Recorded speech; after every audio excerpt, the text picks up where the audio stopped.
Good evening.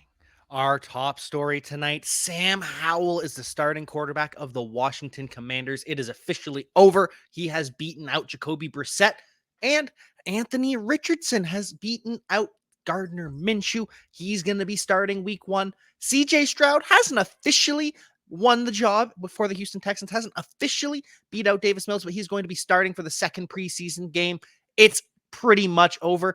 And we've got Baker Mayfield, who it seems has won the competition in Tampa Bay as well, and more on Player Profiler today.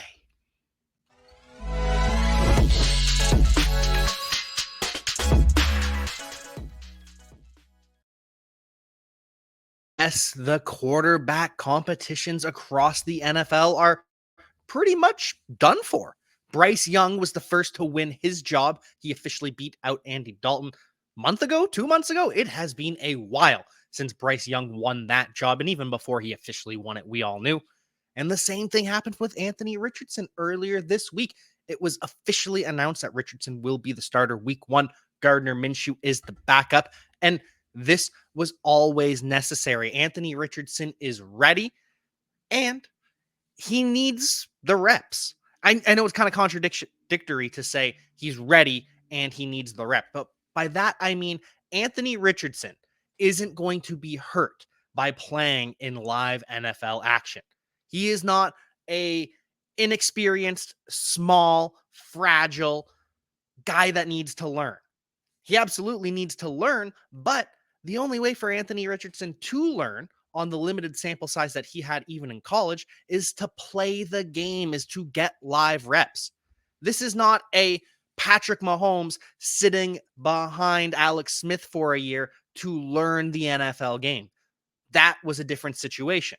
With Anthony Richardson, it's, hey man, you just got to play more football. You got to get out there. You got to figure out what it's like to be live, because all of the reps in practice where it's not full go, it's not going to really help Anthony Richardson. So the Colts make the correct decision, one that we have been saying for months would be the case. But Anthony Richardson, officially the week one starter.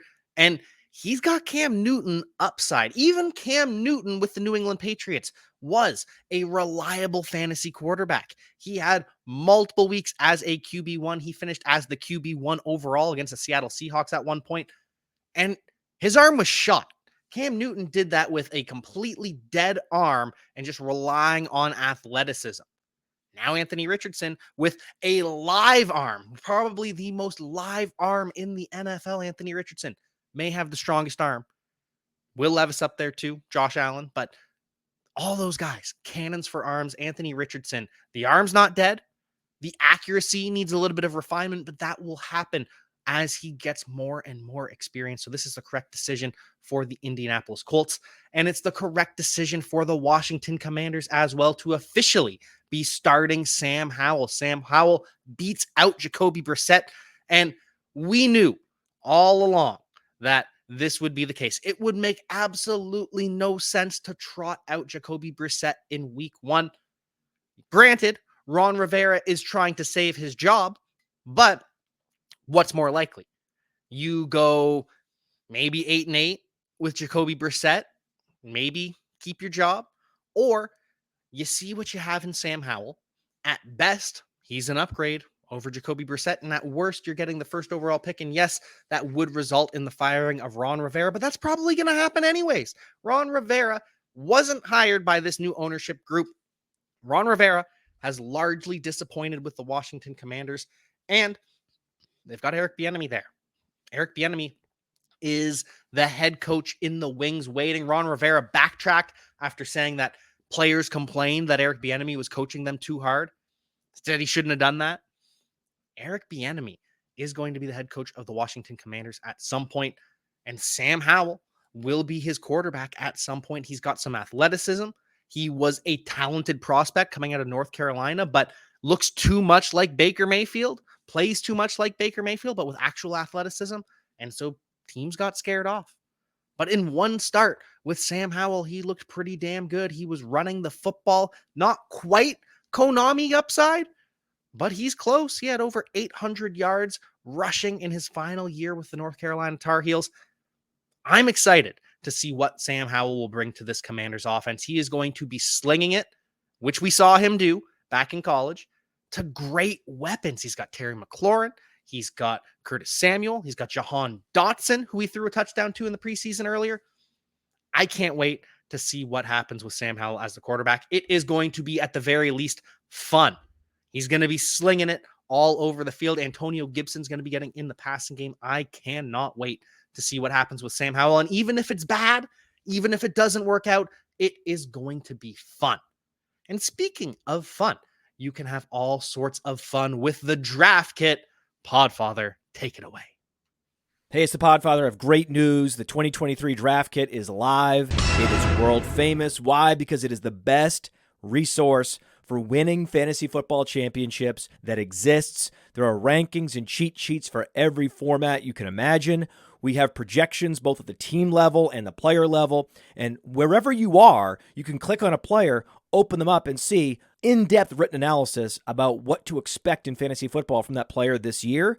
And then you can click on the team, and you can get even more in-depth analysis, all the drivers of fantasy production, both in a positive and negative direction for that team, including a signature trend. And the graphics are incredible. So these team insights, they give you the team-level projections, the vacated targets, the vacated ARs, and that one dynamic for each team that you need to know when making decisions on draft day. And we added a bunch of features. I mean, individual cheat sheets for Theo and Billy and Dario. So you can take your favorite analyst and download their personal draft cheat sheet. And then in the commissioners section, also brand new this year, Memphis Young lays out everything you need to know to manage a league, do's, don'ts, tips, and what the more innovative fantasy commissioners are doing this year. That's presented by Trophy Smack. The whole package is presented by the Fantasy Football Players Championship, the FFPC, Ray Garvin, Derek Brown, the best minds in the industry contributing analysis. It's certainly not the most inexpensive draft kit on the market, but it is the best. PlayerProfiler.com/draft kit. PlayerProfiler.com/draft kit. Go get it. So as I was saying, Sam Howell, Anthony Richardson joined Bryce Young in clinching their starting quarterback position. But we still have the Texans, who haven't announced CJ Stroud the starter, but we all know it's going to happen. There is no sense to trotting Davis Mills out. CJ Stroud is the future. Get him going now. Get him the experience. It's going to work out. CJ Stroud is starting the second preseason game for the Houston Texans, which kind of implies he is the starter, even if the Texans won't make it official. And same with the Bucs. Baker Mayfield has all but won this job. They just haven't officially announced it, but we all know it's coming. Baker Mayfield will be starting. Kyle Trask will be the backup. And Baker looked pretty good in his first preseason game. I know it's preseason, but he's going to have some fun. Unfortunately, he is going to have some fun without Russell Gage. Russell Gage ends up tearing his patellar tendon in his knee. Russell Gage will miss the entire 2023 season. Get well soon. Heal up Russell Gage. But in the meantime, with Russell Gage out, the three wide receiver sets will, of course, consist of Mike Evans and Chris Godwin. But wide receiver 3 is going to be Trey Palmer. This is something that would have happened by the end of the season anyways. Trey Palmer is dynamic. He is electric. He can run the entire route tree at 4.3 speed. Fastest wide receiver in the 2023 NFL draft. Trey Palmer is legit. There is no reason he should have gone in the 6th round. He should have been a day 2 pick, and the Buccaneers are going to benefit. And remember, Trey Palmer roasted Sauce Gardner. We didn't see a video of it, but in joint practices with the New York Jets, Trey Palmer ends up roasting Sauce Gardner, and he called it. He said beforehand that he was not afraid of Sauce Gardner, and that's because he is an absolute dog. Trey Palmer, dog, wide receiver 3 for the Tampa Bay Buccaneers. Cody Carpentier, the number 1 player in dog rating last year in the draft. Excited to see what Trey Palmer can do in the rest of the preseason and in the regular season. But speaking of preseason, we had a game last night between the Philadelphia Eagles and the Cleveland Browns. For the Browns, we see Dorian Thompson-Robinson. He is legit.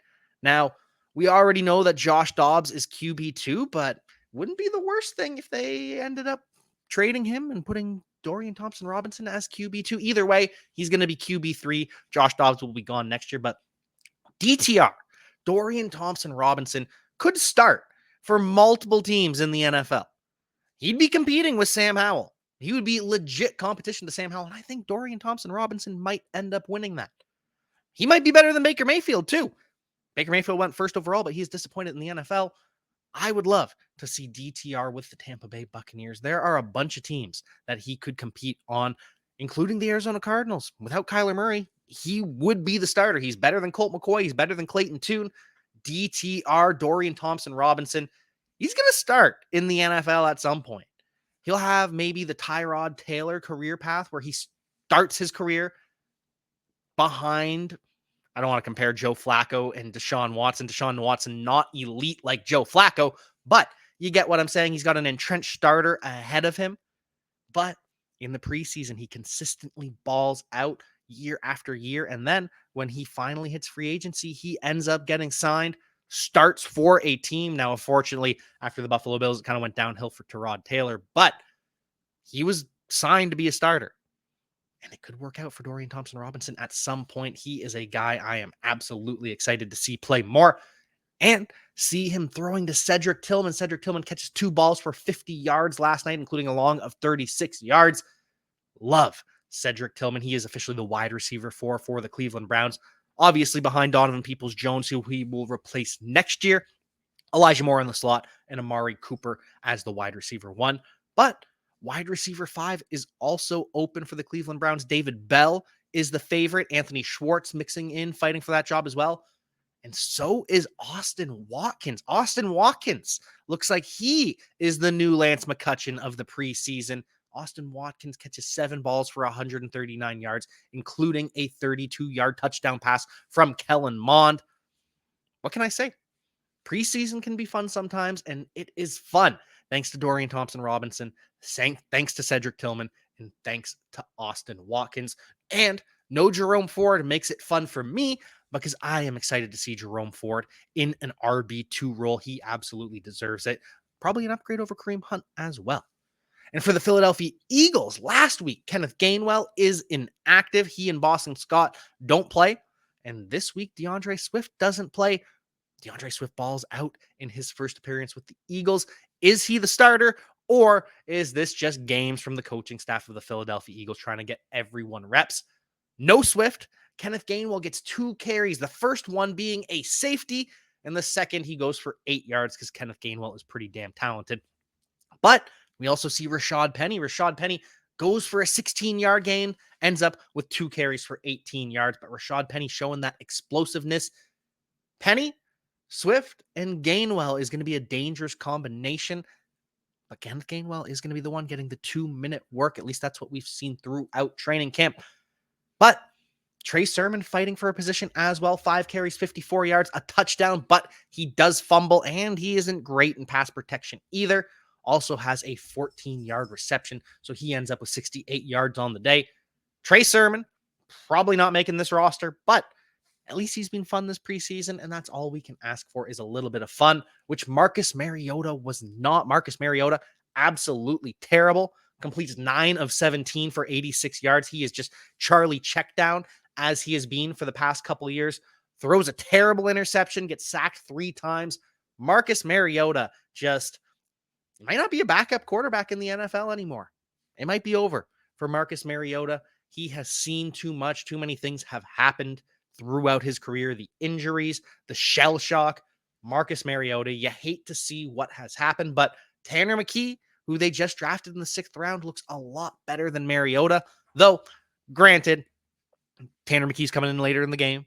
He's facing players even lower on the depth chart, but it's just something to note that Mariota has looked this bad throughout the preseason, but they don't want to open it up to a competition to be QB2. Sounds like Mariota, if anything were to happen to Jalen Hurts, he would be the one to enter the game.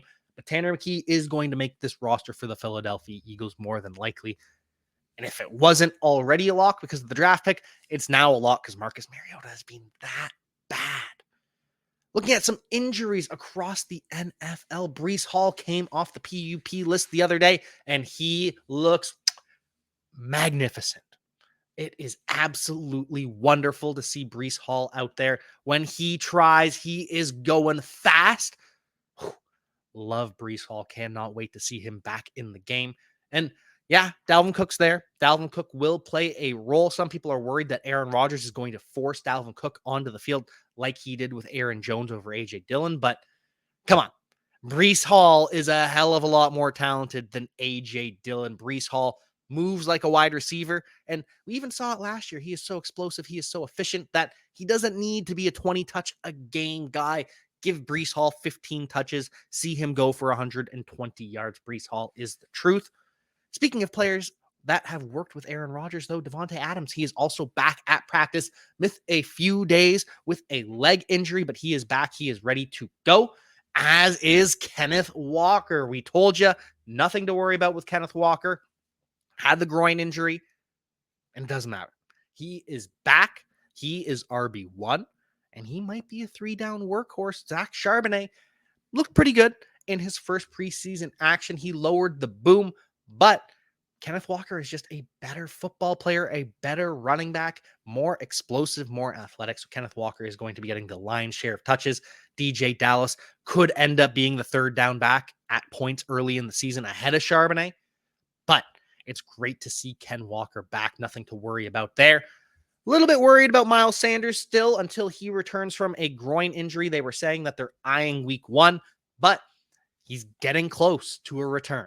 So we should see Miles Sanders in short order, much like we saw Kendre Miller in short order.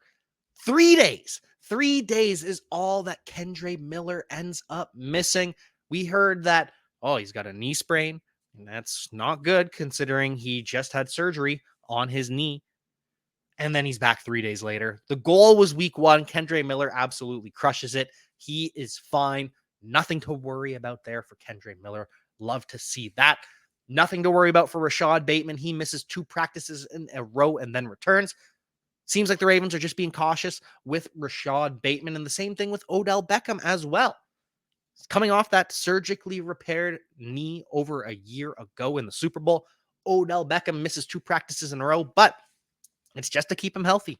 It's just these rest days that we're seeing more and more of, which didn't used to be the way the Ravens worked. The Ravens used to just work their players too hard. They always had a litany of injuries. Looks like it could be a new era of the Baltimore Ravens actually allowing their players time to rest and recover. Bateman, Odell, nothing to worry about for now. And Jadeveon Clowney signs with the Baltimore Ravens as well, a 1-year deal worth up to $6 million.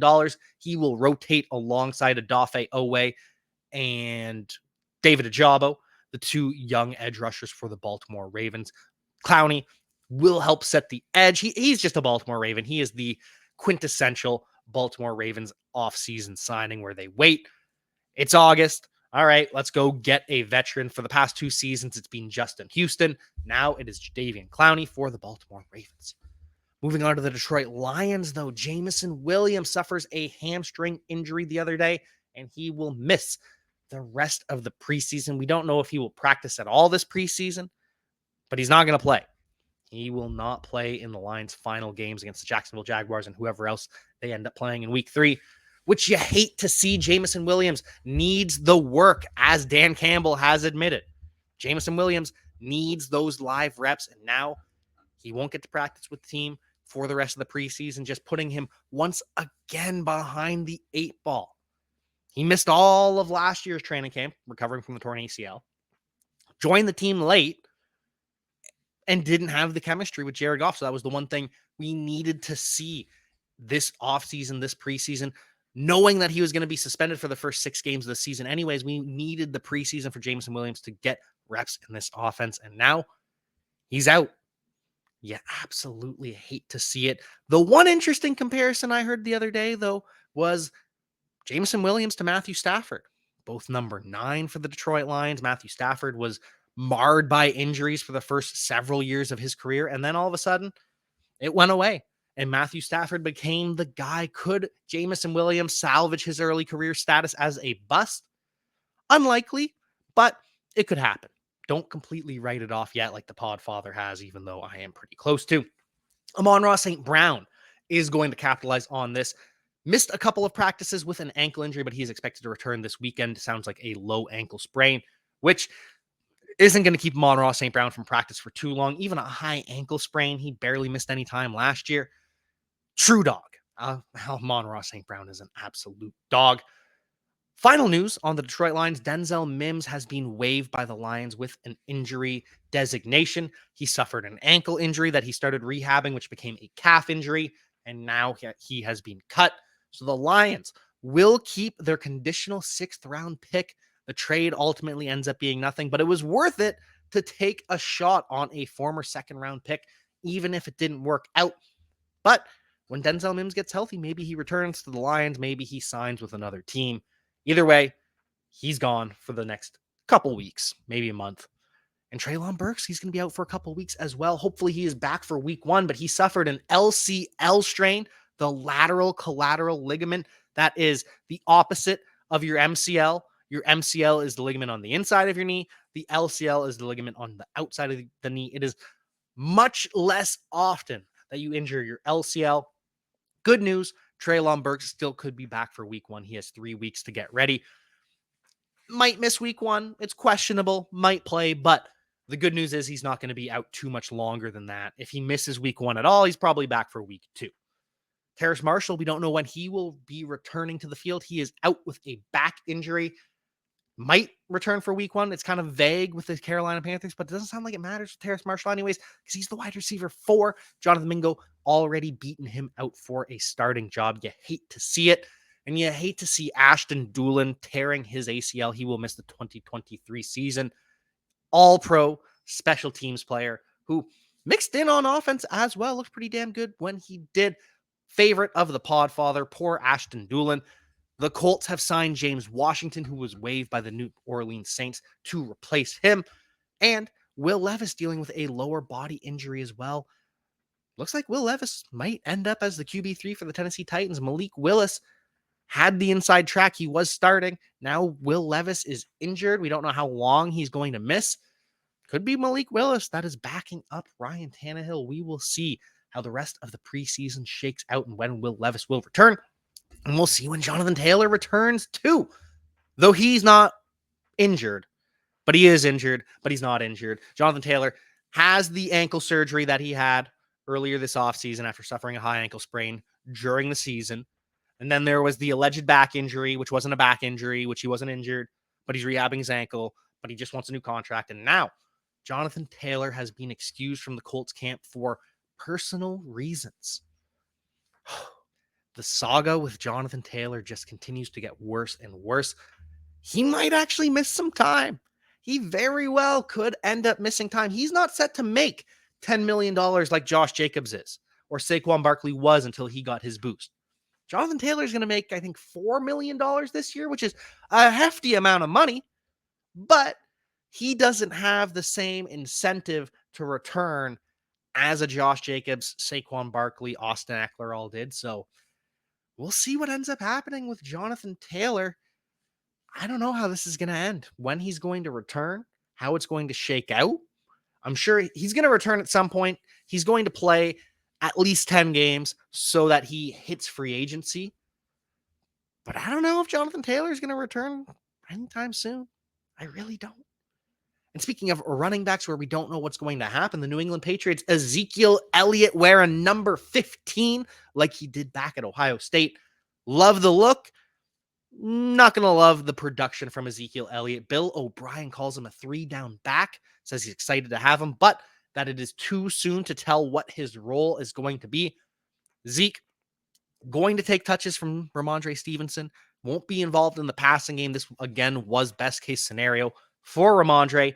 Would have been terrible if they signed Dalvin Cook. Almost as bad if they signed Leonard Fournette or Kareem Hunt. So this is good news for Ramondre, but it's still going to hurt on the goal line. Zeke is going to steal some touchdowns from Ramondre Stevenson.